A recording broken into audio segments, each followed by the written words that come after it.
Pendeta. Halo semuanya, kita hari ini di outdoor untuk segmen Tanya Pendeta spesial hari ini. Kita sama tamunya yang pernah kita bawa juga di podcast kita yang dulu ya. Iya. Ya, kita kenalan dulu lagi. Mungkin ada yang lupa karena kemarin pakai pendeta yang satunya, kita bawa pendeta satunya lagi, punya 3 pendeta. Ya kita punya 3 pendeta ya. Salah satunya kita bawa lagi nih. Oke. Siap. Mas Ayu silakan perkenalkan diri dari panjenengan. Memperkenalkan tamu-tamu kita. Oke, ya. Tetap sama. Yang pertama, saya Os. Saat ini Wahyu. Ini narasumber yang pertama, Bapak Yunus. Ya. Prasetyo, pasti sudah kenal ini. Oh ya, pasti sudah kenal semuanya. Pasti kenal nih. Yang kedua, seperti biasa. Pendetanya yang kita bawa lagi, Bapak Pendeta Ponjo Widiarso. Iya, dan saya co-hostnya Mas Wahyu. Iya, co-hostnya Mas Wahyu. Nama saya Endah. Oke. Hari ini kita mau membahas sesuatu yang menarik. Apa itu? Ya. Sebelumnya, yuk tanya pendeta. Tanya pendeta. Oke. Pertanyaan pertama ini yang saat ini mungkin kurang diperhatikan oleh semua pihak, otomatis terutama kalangan yang dewasa. Apa? Entah itu di bidang pendidikan, entah itu di bidang di dunia lingkungan atau di sekitarnya, tentang simpati dan empati. Oke. Dengan kondisi yang saat ini semuanya berfokus dengan diri sendiri. Ya. Lupa dengan interaksi orang lain. Ya. Padahal kita manusia adalah makhluk sosial. Betul. Simpati dan empati. Kita mau lihat dulu ya saudara-saudara. Empati, simpati itu seperti apa? Mungkin Bapak Ponco bisa menjelaskan. Asik. Iya. Jangan-jangan saya bukan pakarnya. Iya, sama sekali tidak. Jangan itu pendeta. Iya. Karena yang di segmen ini tanya pendeta ya. Iya. Benar, Pak. Dan memang beberapa kali saya juga berbicara tentang psikologi. Iya. Dan di dalam dunia teologi juga ada konseling. Iya, dan konseling itu bersinggungan dengan psikologi juga. Kalau mengenal tentang empati dan simpati, saya balik lagi simpati dan empati, karena simpati dulu lalu kemudian empati. Nah, apa perbedaannya? Apa kesamaannya? Apa maknanya? Nah, kita menggali dulu makna simpati. Nah, saya berikan dua kata terlebih dahulu. Simpati itu mempunyai 2 kata untuk membantu kita pada saat ini. Saya tidak akan bicara tentang teori panjang lebar nanti Pak. Salah ya Bu ya. Ada yang membetulkan biar di kolom komentar. Di kolom komentar. Komentar bawah ya. Para pakar psikologi ya. 2 kata yang mujarab adalah peduli dan perhatian. Itu simpati. Jadi peduli dan perhatian. Jadi seseorang itu peduli dengan seseorang yang lain. Perhatian kepada seseorang yang lain. Nah, kalau empati itu mengenali dan berbagi perasaan. Nah, tadi berarti 3 ya kata ya yang untuk empati ya. Nah, kalau mengenal simpati itu tadi perhatian dan peduli. Contohnya seperti ini. Ada orang lagi dalam keadaan sukacita oleh karena pasangannya meninggal. Lalu kemudian kita bersimpati. Cukup dengan mengucapkan turut berduka cita dalam grup. Itu cukup. Itu orang simpati. Terus kemudian orang simpati lagi ketika ada orang ulang tahun, cukup lewat grup. Atau japri juga bisa. Oke. Siap. Itu peduli dan perhatian. Tapi kalau empati, ini lebih dalam maknanya. Tadi kan mengenali dan berbagi perasaan. Ada orang berduka cita, langsung gak datang ikut layak. Itu aksi. Actionnya ya. Actionnya empati. Terus ada perayaan ulang tahun, langsung salamin. Selamat ulang tahun. Nggak boleh salaman ya Bu ya. Selamat ulang tahun. Itu perbedaannya.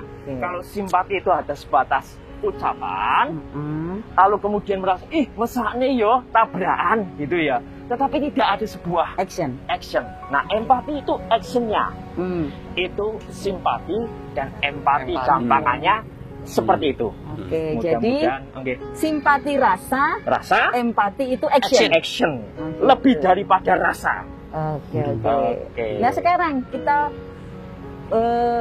menelisik tentang simpati dan empati. Menurut Pak Yunus ini, ya, itu seperti apa ini? Ya, sepakat dengan Pak Pendeta ya. Sepakat. Wah, jadi kolom komentar tadi sepakat semua itu. Pokoknya apik ya. Iya. Tentunya ketika ada empati itu didahului dengan sebuah simpati ya.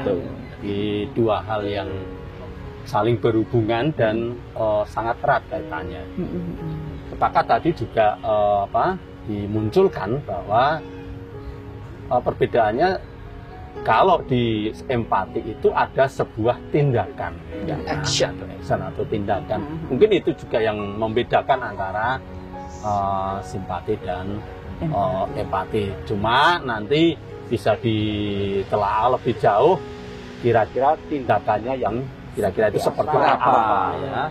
Kalau ukurnya seperti apa itu nanti bisa didiskusikan lebih lanjut lagi. Masuk segmen berikutnya itu. Iya. Masuk. Iya. Sama persis berarti ya. Oh, pokoknya sepakat. Sama. Secara garis besar Mas antara Wahyu, simpati dan empati. Secara garis besar. Secara garis besar. Mungkin nanti kalau ada pendapat lain dari Bapak Ibu Saudara yang melihat podcast kita, bisa di komen di kolom komentar ya, menambahi agar kita saling berbagi pengetahuan. Betul sekali. Dan bisa menambah semua apa yang hari ini kita dapatkan. Oke? Kita masuk segmen berikutnya. Oke, yuk tanya pendeta. Tanya pendeta.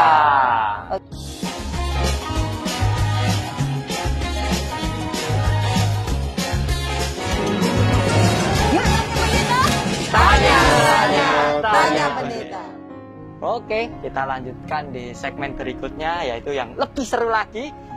Nah, yuk, tanya pendeta. Tanya pendeta. Ya, kita masih bersama dengan Bapak Yunus dan Bapak Ponco di sini. Mau ini ke tingkatannya ke gereja. Oh, gereja. Iya, ke gereja.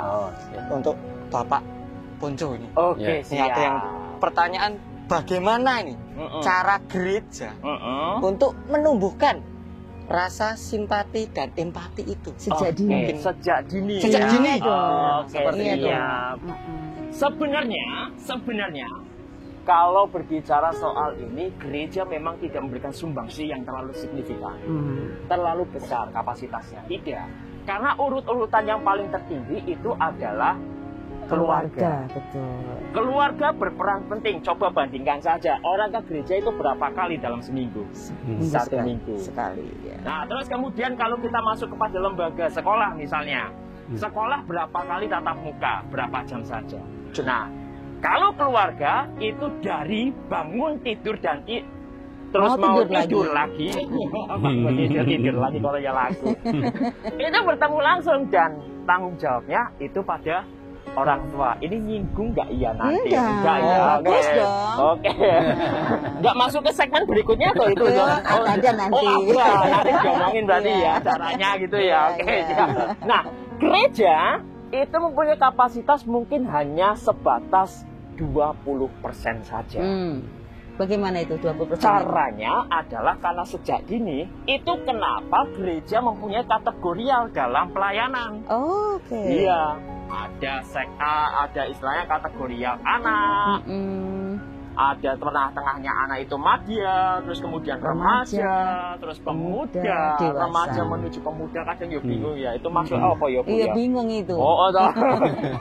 Kadang mes sekolah minggu piye, iya loh wis besar. Budhe madya, pemuda, kok ya aku isih cilik, terus bingung ya. Terus pemuda juga bingung lagi ketika mau masuk adiuswa. Aku isih nomor dewasa mungkin ya. Iya betul. KWD, makanya ada KWD. Nah, dari sejak dini itu memang dikembangkan dalam sekolah minggu. Sekolah minggu itu penting. Nilai-nilai Kristiani itu luar biasa. Kasih ya. Kasih. Itu modal utama orang untuk berbagi perasaan. Seperti di tema tadi di awal adalah menilai dan berbagi perasaan. Itu empati. Jadi ketika kita melihat nilai-nilai Kristiani yang adalah kasih, teladannya Yesus Kristus yang juga mengasihi orang lain, itu wajib kita berikan kepada anak-anak. Tentunya bukan hanya sebatas omongan saja, hanya sebatas khotbah, perenungan di sekolah minggu, tetapi dengan sebuah action. Bisa saja, ini mumpung ada pakarnya ya, lentera. Yuk sekolah minggu ke lentera gitu kan ya. Kasih, main. Loh, anak-anak. Gak ada orang tua. Orang tuanya Pak Yunus. Ada pengganti toh. Ini teladan luar biasa ini, sudah kasih contoh ini. Ini orang yang bersimpati terhadap empati beliau ini. Makanya kita juga perlu melakukan hal itu. Iya. Memberikan pengajaran kepada mereka. Mereka kalian lebih beruntung daripada mereka. Oleh karena itu, ayo pahami mereka. Karena mereka tanpa orang tua, berbagilah perasaan kepada mereka. Contohnya dengan memberi. Ono jajan kayak jajan permen, senang banget anak-anak. Mesti senang ya dia ya. Iya, senang itu di belakang ada mandok-mandok itu ya. Itu senang. Makanya kita harus memberikan penilaian nilai-nilai ajaran, bukannya sekolah minggu terus kemudian retret gitu ya. Penting, itu penting, tetapi aksi yang nyata. Bagaimana menumbuhkan rasa dan sikap untuk berbagi kepada sesama. Oke, bagus tadi ya. Ada contoh langsung ya. Sekarang dari ini yang mematari bidang tentang simpati empati beserta ini kebangetan Oke, mungkin Pak Yunus bisa memberikan ide atau strategi yang bagus untuk kami yang notabene mengampu juga anak-anak sekolah itu. Bagaimana strategi yang bisa kita pakai untuk menumbuhkan itu? Monggo Pak Yunus. Baik, tentunya pembelajaran tentang kasih itu kan sudah dimulai sejak dini ya, gereja. Karena saya juga bergereja sejak kecil. Terutama hukum kasih. Hukum kasih. Nah, mungkin juga perlu dibahas lebih dalam lagi mungkin Pak Wanja. Iya. Karena kadang juga kita hanya sekedar menghafal aja. Hafal ayat aja. Iya. Tapi untuk actionnya itu kan kita perlu banyak belajar juga dari. Nah, terutama di hukum yang kedua. Kasihlah sesama manusia. Pertanyaannya juga manusia yang mana? Manusia yang mana? Manusia yang mana? Siapakah manusianya itu? Betul. Di lingkungan kita itu siapa mereka? Gitu. Apakah yang disebut sesamaku itu hanya sesamaku orang Kristen? Betul. Apakah yang disebut sesamaku itu teman-teman sebaya saja, maksudnya kanca-kanca alumni atau sefrekuensi? Bagus itu Pak, silakan untuk dikupas itu sesama manusia itu. Apa temannya Mbak Indah ya kru-kru ini aja ya. Sesama manusia ya. Iya benar. Nah, ini ya mungkin juga ya sedikit banyak itu sudah diajarkan di sekolah minggu bahwa sesamamu manusia itu adalah ini loh. Ini. Itu yang bisa juga disampaikan di kegiatan-kegiatan baik di sekolah minggu, komisi remaja, komisi pemuda. Dan bahkan orang tua juga penting juga gitu. Bukan hanya pada pendidikan ini, tapi beliau yang sudah sepuh itu juga senior juga mengingatkan atau merefresh lagi hukum yang kedua yang tidak kalah pentingnya dengan hukum yang pertama. Mungkin itu dulu. Korelasinya dengan tadi yang Pak Yunus ngendika tadi tentang sesama manusia itu siapa saja. Nah, korelasinya adalah pertanyaan berikutnya. Siapa yang berhak memberikan pandangan atau pengarahan tentang simpati empati itu kira-kira? Ataukah yang bertitel saja? Ataukah yang berkompetensi saja di bidangnya? Atau bagaimana? Monggo, mungkin dari Pak Yunus sekalian nanti menjabarkan tadi sesama manusia tadi. Ya, Saya kira itu wewenang Pak Ponco. Nah, ini nanti kalau Yunus yang ngomong. Ya, Pak Ponco dulu. Pak Ponco. Ya, membuka jalan dulu. Silakan Pak. Saya bertanggung jawab juga karena dia juga. Iya. Ya, masuk. Oke. Silakan. Oke. Tadi pertanyaannya adalah siapa yang bertanggung jawab berwenang untuk memberikan sebuah pembelajaran kepada anak-anak, terus kemudian sampai ke jenjang berikutnya. Dewasa orang tua mungkin di-refresh lagi kan? Iya, betul. Iya, memang tidak harus yang bertitel ya, Bu ya. Ya benar. Berarti oleh. Iya. Jadi tidak harus yang bertitel, apa mana bertitel PDT. Baru jalan bela diri. Gelari SSI atau SPSI tidak gitu ya. Jadi yang bertanggung jawab memang adalah kita semua, terutama memang tadi kan aku juga kasih strata tahapan pertama, tahapan kedua, yang paling tinggi adalah presentasinya pertemuan adalah orang tua. Jadi orang tua yang bertanggung jawab, karena apa? Anak itu mimesis, kudu mimisen ya, mimesis berarti meniru, peniru ulung, mimesis, peniru ulung. Mereka itu meniru apa yang dilihat, terutama orang tuanya, orang dewasanya yang selalu bersamanya. Jadi orang tua itu harus jadi role figure, role model. Iya. Nah, role model yang baik ketika mungkin misalnya ada orang butuh bantuan, ya kita langsung bantu aja anaknya sekalian, biar dia juga teredukasi. Iki loh contohnya. Makanya anak akan terbentuk pola empati dan simpatinya dari sikap orang tua yang sebagai role model melakukan hal itu. Terus kemudian peran yang berikutnya adalah orang lain. Orang lain bisa lembaga, dan puji Tuhan meskipun beliau orang lain, tetapi bagi orang-orang di sini ayah loh itu ini. kayak ayah ya. Ayah banyak anak ke kantor ya, ayah banyak anak di kantor ini. Ini luar biasa, beliau jadi role model di keluarga, termasuk role model bagi anak-anak yang diasuhnya. Itu penting. Jadi mereka akan meniru orang yang lebih dewasa, terutama orang tuanya. Keluarga itu berperan penting. Lalu kemudian sekolah juga berpengaruh. Terus kemudian gereja juga. Ya ini 11-12 sama orang tua harusnya memang tanggung jawab kita semua para pengajar untuk memberikan nilai-nilai Kristen yang baik tentang berbagi dan seterusnya. Begitu Bu. Begitu ada tambahan Pak Yunus. Mantap. Wah, luar biasa. Ini jadi yang bertanggung jawab adalah kita semua. Adalah kita semua, dan juga tentunya berkat dukungan ataupun arahan dari beliau Bapak Pendeta dan juga Ibu Pendeta. Nah, salah satu hal yang mungkin bisa kita ambil adalah bahwa siapapun kita itu juga mempunyai tanggung jawab yang sama untuk bisa memberikan teladan tentang simpati dan empati. Itu dimanapun kita ada, dimanapun kita berada, di lingkungan seperti apa, di komunitas apa. Nah itu kita bisa menjadi apa tadi istilahnya Pak Ponco, menjadi role figure. Gitu. Kadang kalau role model agak itu bisa melihat segmen tertentu ya, segmen role model.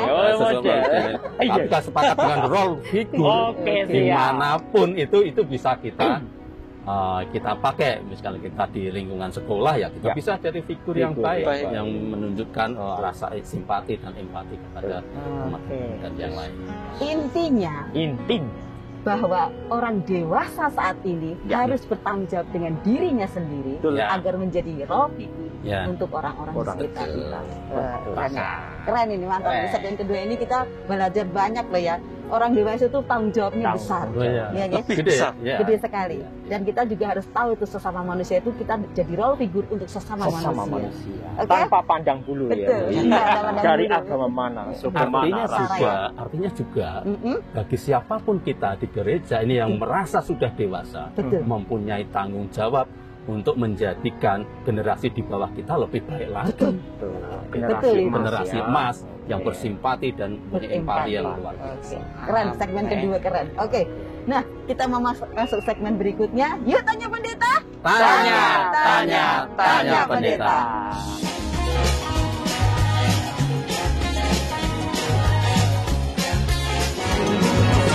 Yuk tanya pendeta. Oke, kita masuk ke segmen ketiga hari ini. Tambah seru nih. Oke, yuk tanya pendeta. Tanya pendeta. Oke, nih tentang simpati dan empati tadi. Actionnya, pembelajarannya untuk anak-anak. Jenis simpati empati yang bagaimana yang harus kita ajarkan kepada anak-anak atau orang lain di sekitar kita. Apakah dengan show off di depan umum, di depan publik, atau bagaimana, atau model seperti apa, di bawah tangan atau bagaimana? Mungkin dari Bapak Ponco dulu karena beliaunya pendeta. Monggo silakan. Pendetanya nomor 1. Iya. Baik. Soal simpati dan empati itu sebenarnya bayi saja sudah punya loh. Kok bisa ya? Kok bisa? Anak-anak itu, anak bayi terutama, kenapa punya simpati dan empati sejak dini? Coba misalnya bayi panjenengan menangis. Terus kemudian bayi saya juga ikut menangis. Nular tangisannya. Itu pasti Simpati ya? Simpati dan empati. Karena merasakan nek nangis ke susah, dia mengikuti rasa susah tersebut. Itu dari kecil sudah ada dan sudah dimiliki. Tetapi bagaimana pengembangannya? Nah, pengembangannya harus kita ajari. Dari siapa? Dari orang tua. Caranya bagaimana? Caranya mereka harus diberikan sebuah pemahaman dan diberikan sebuah pengertian tentang emosi. Emosi itu bukan melulu tentang marah-marah ya. Emosi dalam bahasa Inggris adalah emoticon. Emotion atau emoticon, icon ya, mohon maaf. Emotion dan emoticon. Nah, bisa diberikan pengarahan kepada anak-anak adalah tentang rasa sedih seperti apa, merasakan rasa senang seperti apa, terus rasa marah itu seperti apa. Itu bukan pengajaran. Contohnya dengan memberikan sebuah stiker atau mungkin gambar seperti ini. Dek, kamu lagi apa? Terus suruh milih. Misalnya, oh lagi senang, dia milih gambar ini. Itu pengajaran. Oh senang. Terus kemudian diberikan waktu. Kenapa engkau senang? Suruh dia bercerita. Oh saya senang seperti ini. Biarkan dia bercerita. Senang kena mendapatkan apa? Suruh bercerita. Terus kemudian pas menangis atau bersedih, diberikan ini atau diberikan pilihan. Kamu saat ini lagi apa? Lagi sedih. Dia memilih stiker ini. Kenapa engkau bersedih? Ceritakanlah. Suruh bercerita. Terus kemudian marah. Pas ketika marah, diberikan sodoran tadi. Sedih, senang, dan marah. Terus kemudian dia akan milih marah. Nah, marah kenapa? Bercerita juga. Ini untuk memacu bahwa dia mengerti perasaan senang, sedih, dan marah. Ketika senang, sedih, dan marah, lalu kemudian dia juga mengerti posisi orang lain. Oh, ini lagi sedih, ini lagi senang, ini sedang marah. Lalu kemudian bagaimana caranya menumbuhkan sikap kepada mereka? Itu harus kita kembangkan juga. Nah, kalau ada orang marah, itu didengarkan saja. Diperhatikan kalau baik. Kalau senang, ikutlah senang. Kalau bersedih, perhatianlah, pedulilah. Itu yang harus kita lakukan. Lalu kemudian dalam umur 1 tahun dan berlanjut sampai dengan umur-umur selanjutnya, anak-anak harus diberikan pengajaran tentang kata-kata ajaib. Yang pertama adalah terima kasih. Jangan lupa ketika diberikan bantuan harus mengucapkan terima kasih. Lalu kemudian kalau kita lagi minta bantuan, itu jangan lupa mengatakan kata tolong. Tolong. Minta tolong, kerendahan hati. Tolong. Terus kemudian kalau kamu salah, kamu harus berkata minta maaf. Itu harus diberikan pengajaran kepada anak-anak supaya mereka peka. Dan ketika mereka peka, mereka bijak dalam bersosial, tidak mudah melukai orang lain, menghargai orang lain, menghormati orang lain. Nah, ini kebijaksanaan dalam bersosial itu penting diajarkan dari sejak ini tentang perasaan, emotion untuk anak-anak. Dari dini. Keren. Teorinya seperti itu, step by stepnya seperti itu. Nah, untuk yang bagaimana actionnya, yang sebaiknya kita kasih contoh ke orang-orang di sekitar, mengedukasi. Bagaimana toh caranya memberikan bantuan ke orang yang beretika? Berempati dengan orang yang beretika itu seperti apa? Belum tak singgung ya. Iya. Ada jatahnya Pak Bonco. Siap. Ada Pak Yunus. Tapi ada satu lagi nih narasumber yang baru datang ini. Namanya Pak siapa Pak? Puger. Pak Puger.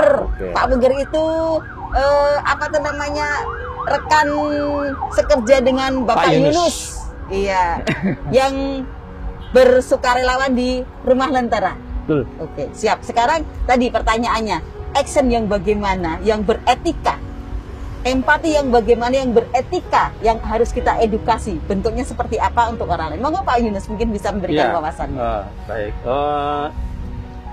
Ya mohon izin dulu ke Pak Bonco nih. Siap. Menyinggung ayat ya. Harus itu. Pernah disampaikan juga ada seperti ini, kalau tangan apa itu? Tangan kanan memberi, tangan kiri. Eto orang ngerti. Ya, artinya apa? Itu maknanya sangat luas sebenarnya. Ketika kita mau memberi, menolong, membantu seseorang, sudah bantulah mereka tanpa ada maksud tertentu, atau butuh pujian, butuh ucapan terima kasih, atau kalau perlu ya di foto-foto, disebar lagi buat konten ternyata. Nanti kalau komentar kita banyak gitu. Asal diserang ini. Tapi tidak menyalahkan orang foto.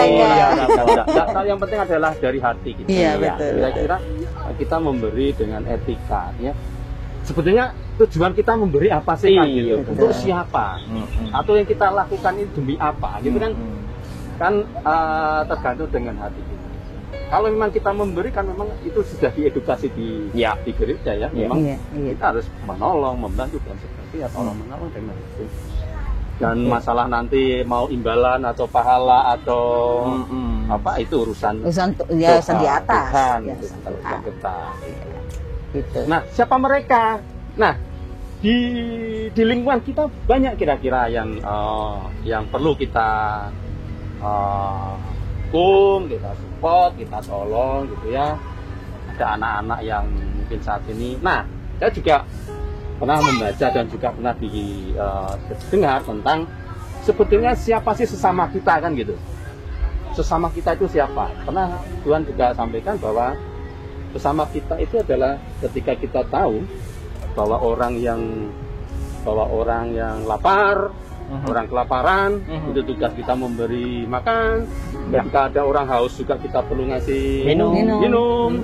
Orang yang bepergian juga kita perlu siapkan tempat untuk berteduh, ya kan?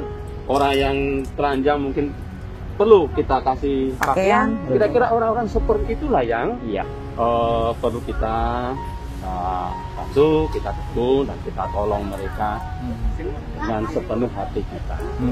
Nah, kalau saya pribadi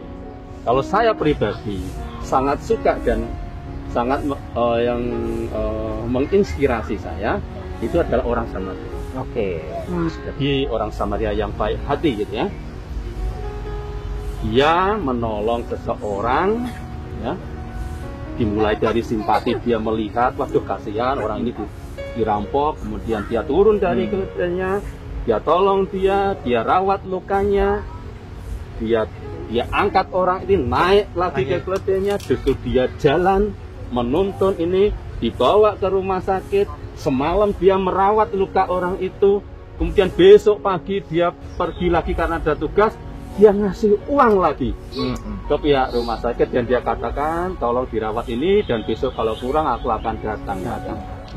Itu yang sangat menginspirasi saya sampai saya sering katakan Samarian style. Jadi itu yang menginspirasi saya sampai ada Lentera ini. Ya saya inginnya seperti itu. Kalau kita menolong dengan sempurna artinya dengan sepenuhnya, tidak sebagian-sebagian gitu. All out ya? Tidak harus bagian kan. Dan apakah di Alkitab juga diserahkan siapa nama orang Samaria itu? Tidak ada. Pokoknya orang Samaria saja. Karena itu urusan dia sama Tuhannya kan gitu. Begitu juga kita, ya udah urusan kita sama Tuhan. Mungkin itu dulu. Keren. Inspiratif sekali ya tadi orang Samaria yang baik hati. Nah, sekarang ini untuk Pak Puger, karena di lapangan ya Pak Yunus yang di lapangan Pak Puger ini yang berkecimpung langsung, bersentuhan langsung dengan objeknya maupun dengan orang-orang yang baik hati, orang Samarian style tadi lah yang orang punya itu. Nah, contoh seperti apa ini Pak Puger yang nyaman ketika orang menerima bantuan itu, ada kenyamanan itu, ikhlas atau tidak itu kelihatan ya? Bagaimana kenyamanan kita ketika menerima? Saya juga pernah menerima bantuan. Jadi ketika orang memberikan bantuan kepada saya akan menerima dengan nyaman itu ketika orangnya tulus. Tidak ada embel-embel di belakangnya. Nah, karena Pak Puger ini yang berkecimpung, bersentuhan langsung dengan di lapangannya, mungkin ada pengalaman atau hal-hal yang bisa membuat kita inspirasi ke depannya harus bagaimana, yang beretika seperti apa, monggo Pak Puger. Ya, terima kasih. Iya. Mungkin hanya sedikit kalau saya tentang hal itu. Di saat tentang pemberian atau bantuan itu ya, bagi saya sesuatu yang sebenarnya mudah dilakukan oleh siapapun. Karena semuanya sama, kita makhluk ciptaan Tuhan. Nah, tapi yang paling berat dilakukan itu pada saat kalian memberi bantuan itu, di saat kalian susah, kalian tidak punya, terus memberi bantuan, itu masih mau melakukan tindakan pemberian bantuan. Itu yang paling susah. Mungkin Tuhan akan lebih sayang pada dia, karena dia sendiri susah, dia nggak pakai baju tapi ngasih baju. Dia nggak bisa makan tapi dia ngasih makan. Dia punya tenaga, ngasih orang bantuan dengan tenaganya. Dia tidak punya harta, dia ngasih bantuan dengan hasil jerih keringatnya. Itu mungkin yang berbeda dengan orang yang mungkin masih sayang sama dunia. Nah, sebenarnya kalau kita menolong tidak perlu kita kaya, tidak perlu kita punya, tapi tolonglah sesuai hati kalian. Jadi buatlah jalan kalian sendiri menuju jalan Tuhan. Jadi kita tidak perlu menilai apa yang kita berikan, karena kita memang tidak berhak menilai apa yang dilakukan oleh manusia. Yang berhak menilai itu adalah hanya Tuhan dan para malaikatnya. Hanya itu. Jadi kita tidak bisa istilahnya menuduh bantuan ini tidak benar, bantuan ini terlalu untuk disebarluaskan untuk mendapatkan imbalan, ataupun semua baik bantuan. Ada bantuan yang secara sembunyi karena memang orangnya tidak ingin diketahui.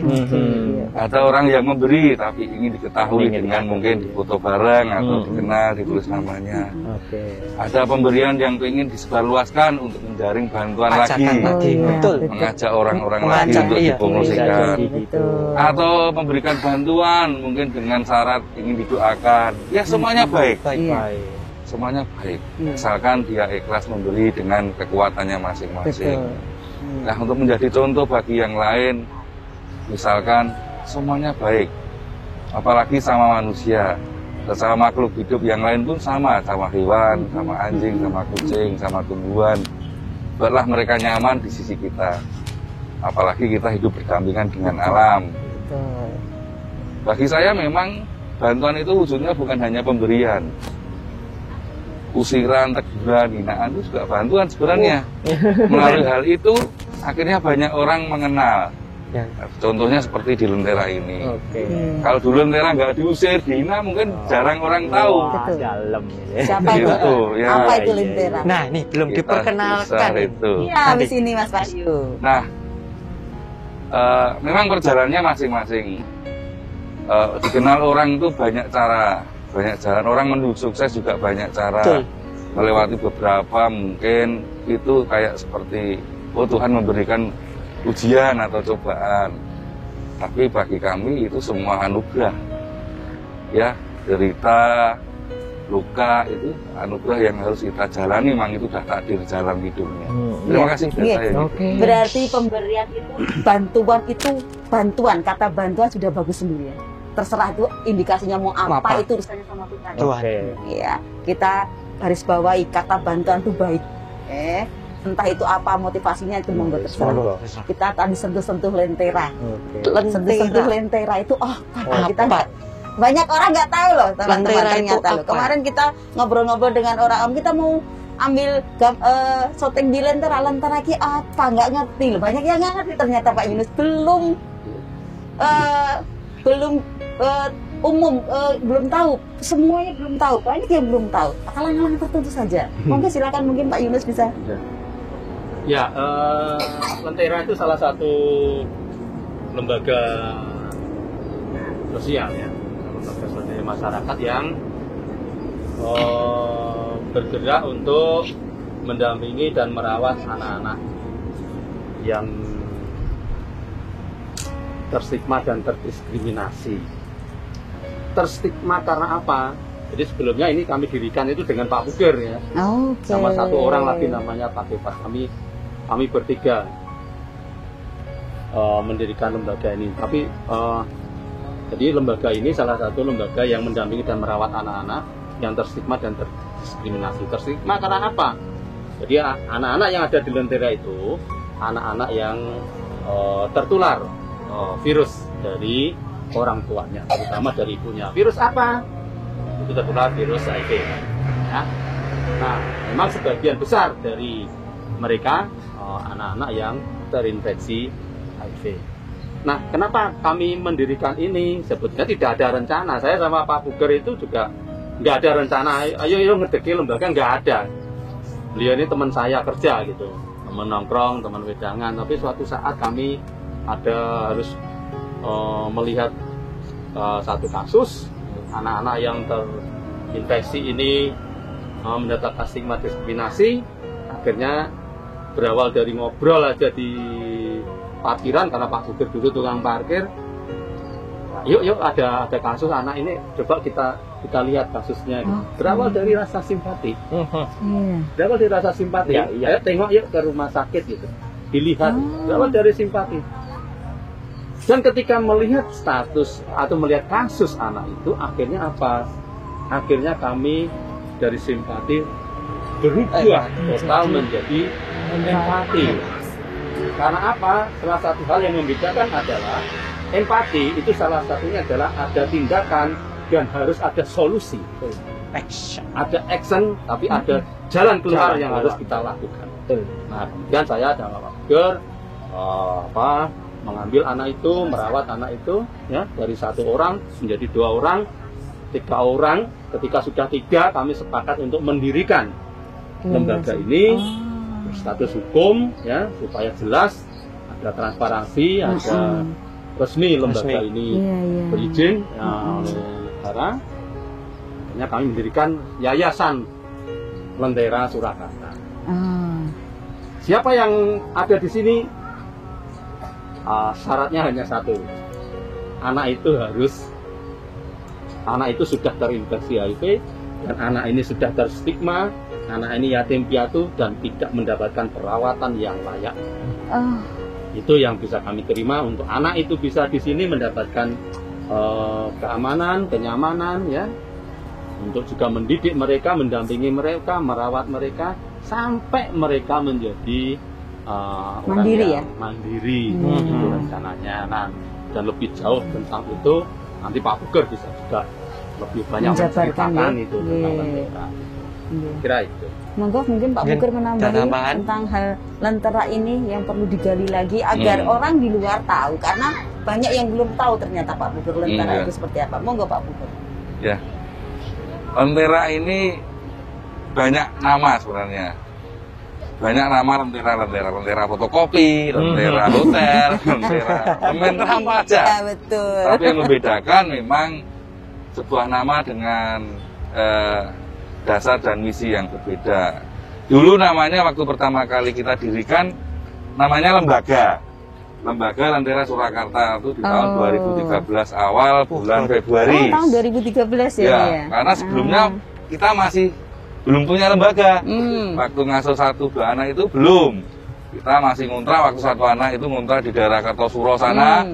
Pak Yunus ini yang sering datangi kontrakan, nah dikira punya gemenan lah. Ini anak siapa? Simpenan dong. Akhirnya ketahuan ya. Akhirnya sepakat waktu itu menolong orang itu tidak perlu kaya, tidak perlu punya. Apa yang kita punya sudah.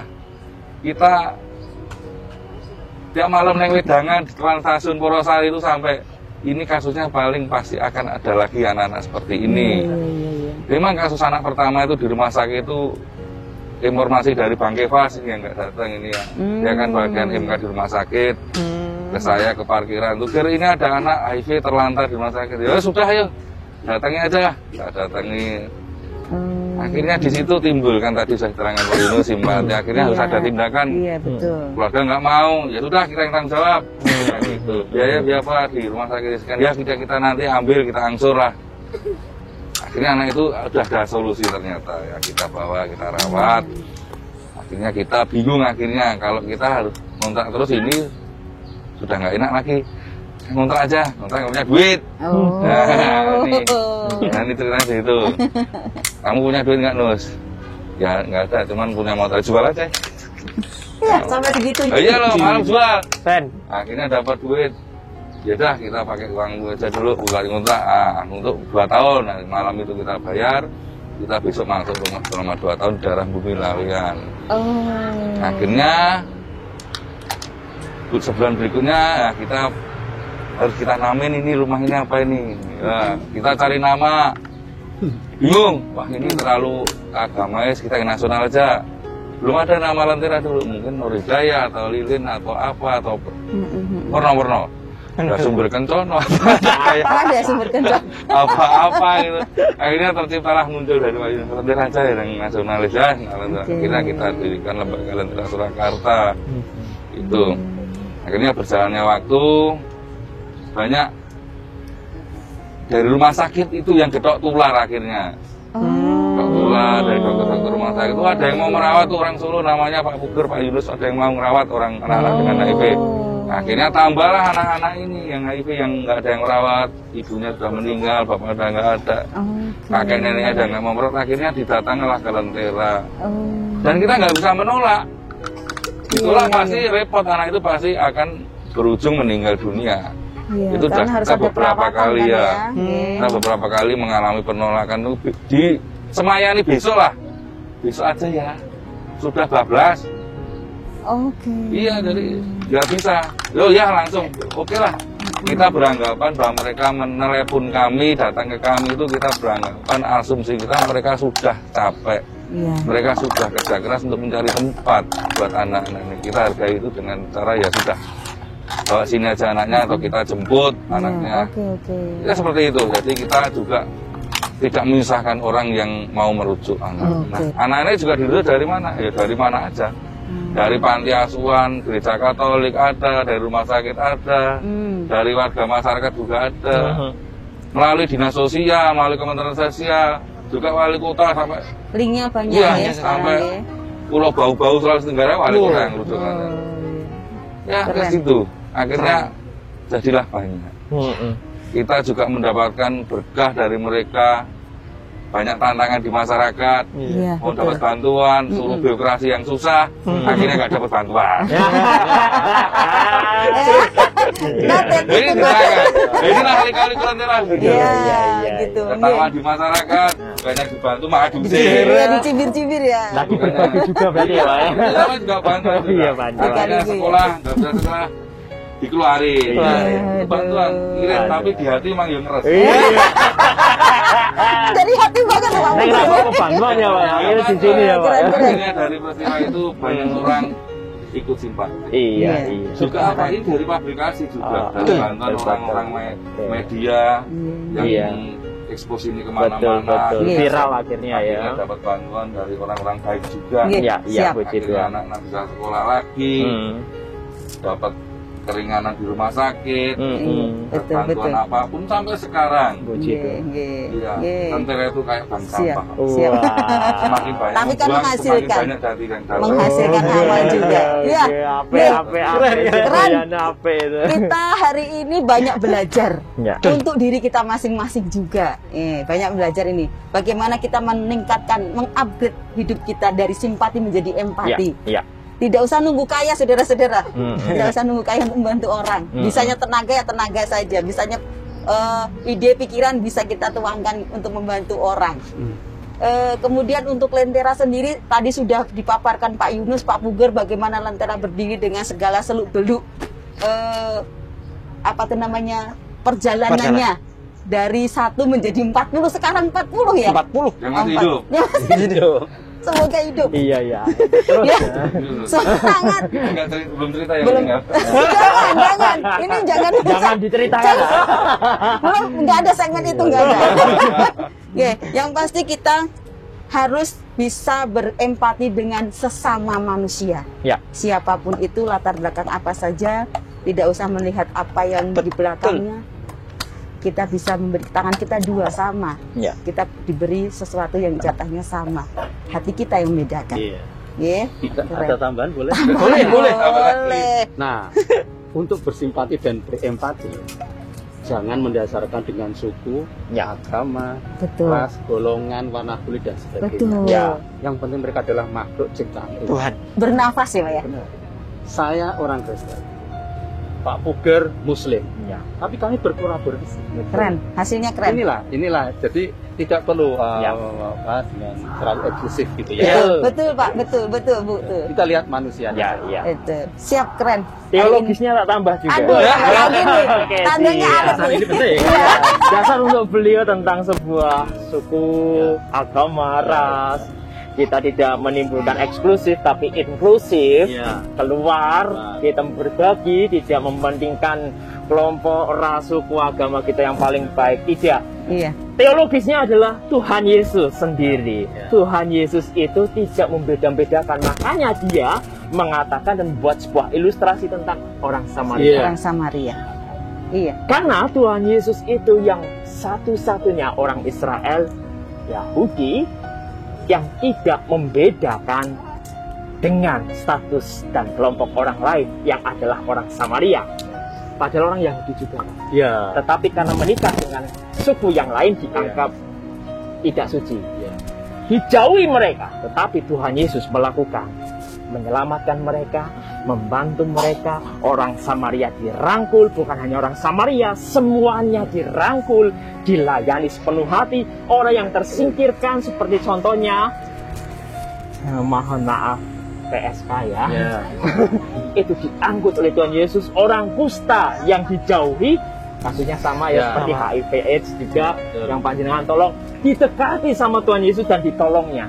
Itu yang patut kita lakukan saat ini, dan teologisnya itu menjadi dasar bagi kita. Termasuk sisi disabilitas ada. Betul. Disabilitas. Buta disebutkan. Jadi ada sisi disabilitas. Betul. Lama nih, tambah segmen lagi Mas.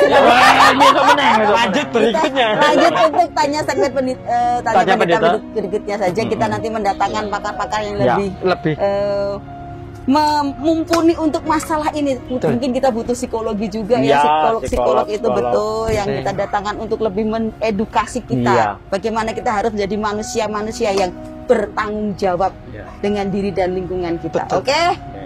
Saat ini kita mau tutup segmen Tanya Pendeta hari ini. Terima kasih untuk Pak Yunus, terima kasih Pak Puger, terima kasih untuk Pak Konco, terima kasih untuk Lentera juga. Kita ketemu lagi di segmen berikutnya. Yuk Tanya Pendeta. Tanya Pendeta. Kita mau ngobrol sebentar nih. Terima kasih sekali sudah welcome sama kita. Ya cantik ya. Teman-teman ketemu teman-teman di sini keren. Dari teman-teman cuman sedikit banget. Apa Mbak? Tuhan sih tanggung jawab. Teman-teman ini. Ya buat teman-teman yang di sini. Terima kasih untuk buka tangannya untuk kita. Ada ilmu hidup tersendiri buat kita. Bagaimana meningkatkan kehidupan rasa kita cepat sendiri kita. Keren. Kita di sini banyak belajar. Banyak belajar. Dan nanti kedepannya ada kesinambungan lagi. Kita part 1 part 2 ya. Siap. Part 2. Sing ngusir yo ora iso disalahke. Terima kasih Pak Yuno, terima kasih Pak Ugeng, Mbak siapa? Tika. Mbak Tika. Ini staf admin di sini. Staf adminnya. Ya, kalau nggak ada saya nggak ada Mbak Tikanya ya. Oke. Siap. Terima kasih sekali. Dunia kayak untuk itu anak-anak tetap semangat. Salam buat di sini. Dicontohnya di layar terai. Nanti kita apa aku pikir kapan datang lagi Ya. bersama teman-teman juga. Maaf kalau mau ganggu. Ya. Satu-satu jadi rame. Iya. Iya. Nah, nanti buat Pak kita. Aduh. Kalau menolak tuh dulu tuh kasih sayang tuh Iya. selalu, dulu diajarin itu selalu.